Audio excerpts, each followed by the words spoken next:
Halo teman-teman, balik lagi dengan SBM di sini. Di video kali ini gue akan analisis One Piece chapter 1117.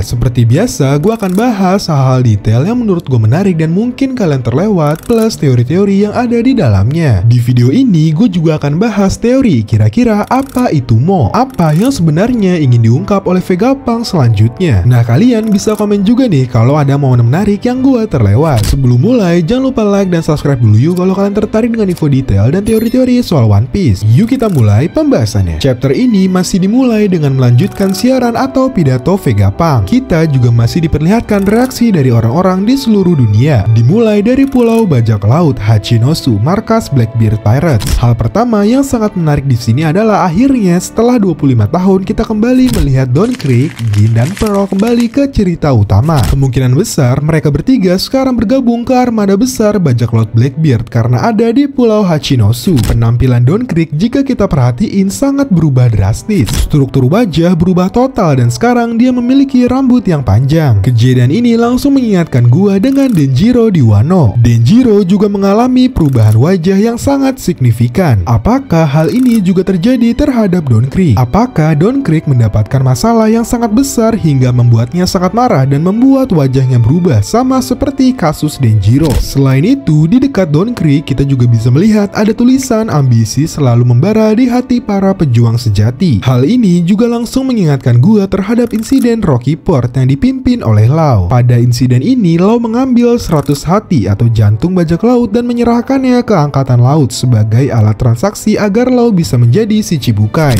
Blackbeard mengatakan bajak laut yang diambil hati atau jantungnya masih hidup di Pulau Hachinosu. Apakah Don Krieg, Gin dan Pearl adalah salah tiga dari bajak laut yang diambil jantungnya oleh Law? Pada panel berikutnya, Oda memperlihatkan kita gambaran kedalaman laut 200 meter yang terlihat seperti rumah para mermaid dan juga Sea Beast. Pada cover story Jinbe, kita juga bisa melihat bahwa memang Sea Beast terlihat hidup di reruntuhan kerajaan yang tenggelam. Hal ini jadi menimbulkan spekulasi. Apakah mungkin pada abad kekosongan Sea Beast hidup damai bersama manusia? Sea Beast menjadi sangat buas dan memburu manusia karena mereka ingin balas dendam agar rumah mereka kembali. Rumah yang sudah ditenggelamkan oleh para manusia pada abad kekosongan dengan senjata kuno. Mirip dengan kejadian di dunia nyata, ketika ada hutan dimusnahkan, hewan-hewan akan menyerang pemukiman manusia sebagai bentuk tindakan karena rumahnya sudah dirusak. Oke, lanjut pada panel berikutnya, kita bisa melihat reaksi dari para anggota SWORD yang selamat dari insiden Hachinosu. Selain itu, kita juga bisa melihat X-Drake yang selamat dari insiden Wano. Dari panel ini, sepertinya Oda ingin menunjukkan generasi baru dari angkatan laut, terutama Big Three seperti Garp, Sengoku, dan Suru. Koby akan mewakili Garp, Prince Cruz akan mewakili Sengoku, dan Kujaku akan mewakili Suru. Nah, buat yang nggak tahu, Garp, Sengoku, dan Suru adalah teman yang sangat dekat. Mereka bergabung dengan angkatan laut di periode yang sama. Mereka berlatih bersama-sama untuk menjadi lebih kuat. Mereka bertiga dijuluki sebagai legenda karena pernah berhadapan langsung dengan Whitebeard dan Goldie Roger. Kujaku dan Prince Cruz datang ke Hachinosu untuk menyelamatkan Koby. Di analisis sebelumnya, gue berteori bahwa Sengoku dan Suru sedang dalam perjalanan menyelamatkan Garp di Hachinosu juga. Hal ini makin membuktikan bahwa peran mereka sangat mirip, sehingga gue yakin bahwa trio Koby, Cruz, dan Kujaku adalah penerus trio Garp, Sengoku, dan Suru. Oke, lanjut ke pertarungan yang cukup epik di chapter ini, yaitu Zoro versus Nasjuro. Hal yang menarik pada pertarungan ini adalah akhirnya terkonfirmasi bahwa pedang Nasjuro adalah Kitetsu dan kemungkinan besar sudah pasti Sodai Kitetsu. Buat yang nggak tahu, Sodai Kitetsu simpelnya pedang Kitetsu generasi pertama yang otomatis jadi pedang Kitetsu terkuat. Yang penasaran penjelasan detail soal seluruh pedang yang ada di One Piece bisa cek video gue yang ini ya. Oke, lanjut dengan kita tahu bahwa Nasjuro memiliki Sodai Kitetsu pedang generasi pertama. Hal ini secara nggak langsung makin memperkuat bahwa umur Nasjuro minimal 800 tahun. Sepertinya Nasjuro sebelum abad kekosongan merupakan sosok yang sangat penting di Wano seperti seorang shogun, oleh sebab itu dia memiliki pedang terkuat. Apakah mungkin Nasjuro mengkhianati Wano? Dia bergabung dengan Imu dengan jaminan akan hidup abadi dan menguasai dunia. Sebagai imbalan, Nasjuro memberikan semua emas yang ada di Wano untuk Imu. Hal ini diperkuat karena dulu Wano dijuluki kota emas. Oke, di panel selanjutnya Vice Admiral Bluegrass membuat lubang di lambung kapal para Giant. Jujur menurut gua ini cukup berbahaya dan bisa menggagalkan rencana rencana mereka untuk kabur. Apakah mungkin Giants yang merupakan era lama akan berkorban agar era baru seperti kru topi jerami bisa kabur? Di One Piece kita sering banget nih melihat pola seperti ini. Era lama berkorban untuk era baru seperti Roger dan Whitebeard. Oke, lanjut, pada chapter ini juga kita bisa melihat pertarungan super singkat antara Iron Giant dan juga Gorosei. Jujur gue kaget Iron Giant yang kita tunggu-tunggu tumbang oleh satu serangan Gorosei. Gue cuma berharap semoga Iron Giant bisa bangkit lagi karena gue masih penasaran sama kekuatannya. Oh iya, selain itu kita juga bisa melihat reaksi Mars yang menyebut nama Iron Giant seakan-akan dia pernah melihat sebelumnya. Hal ini lagi-lagi makin memperkuat kalau Gorosei emang abadi karena Iron Giant terakhir terlihat itu 200 tahun yang lalu. Oke, sebelum kita bahas apa itu Mo, ada satu panel lagi yang menurut gue cukup menarik. Panel itu adalah reaksi dari Beppo. Hal itu mengisyaratkan bahwa bajak laut Heart atau Law masih hidup dan akan segera kembali setelah kalah dari bajak laut Blackbeard. Oke, terakhir gue akan bahas hal yang paling menarik pada chapter ini, yaitu apa itu Mo. Buat yang masih belum paham, sebelum siaran Vegapunk diputus oleh Gorosei, kalimat terakhir yang Vegapunk katakan kurang lebih adalah, "Terakhir saya ingin meninggalkan pesan kepada orang-orang yang memiliki di nama mereka bahwa di antara kalian ada titik-titik-titik." Pada saat itu tiba-tiba siaran Vegapunk terputus. Nah, dalam bahasa Jepang, kata terakhir yang diucapkan Vegapunk adalah Mo. Hal pertama yang perlu diingat di sini adalah Mo ditulis dengan huruf hiragana, bukan katakana. Artinya, kata tersebut bukanlah nama atau istilah apapun yang berasal dari negara lain. Jadi, kalau ada teori yang mengatakan bahwa Mo itu maki di Luffy, Momonosuke, atau bahkan Morpheus, itu kemungkinan besar salah atau kurang masuk akal. Nah, terus Mo itu apa dong bang? Kemungkinan besar Mo itu adalah juga, karena Mo merupakan partikel untuk kata juga. Contoh kalimatnya seperti ini.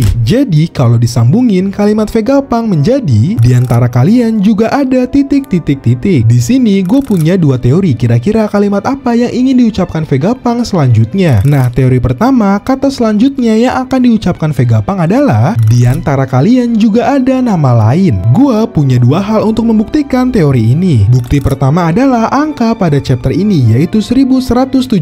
111 bisa dibaca Himitsu dan 7 bisa dibaca Na. Jika digabung menjadi Hititsu no Na, yang artinya nama rahasia. Apakah ini clue dari Oda bahwa hal yang ingin diungkap Vegapunk adalah nama rahasia dari klan D? Kenapa menurut gue ini paling masuk akal? Karena kita sudah melihat contohnya pada Law. Law memiliki nama lain yaitu Water. Trafalgar di Waterloo. Law mengatakan bahwa D merupakan nama yang masih menjadi rahasia dan Water adalah nama yang tabu di keluarganya. Law diperintahkan untuk tidak memberitahu siapapun soal nama itu. Mungkin Luffy dan klan D yang lain juga memiliki nama rahasia seperti Water pada Law. Nama rahasia ini mungkin akan memberi kita petunjuk bahwa klan D bisa jadi berasal dari negara atau suku yang berbeda-beda yang tersebar di seluruh dunia. Nah, untuk teori kedua adalah, di antara kalian juga ada imposter. Hal ini sebenarnya cukup sederhana karena pada saat ucapan itu perhatian kita langsung diarahkan kepada Blackbeard. Nah, gimana menurut kalian tentang analisis dan teori yang ada pada chapter ini? Masuk akal nggak? Coba komen ya. Coba share juga ya teori-teori kalian tentang chapter ini di kolom komentar. Terima kasih sudah nonton video ini. Jangan lupa like, comment, share, dan subscribe supaya gue makin semangat bikin video.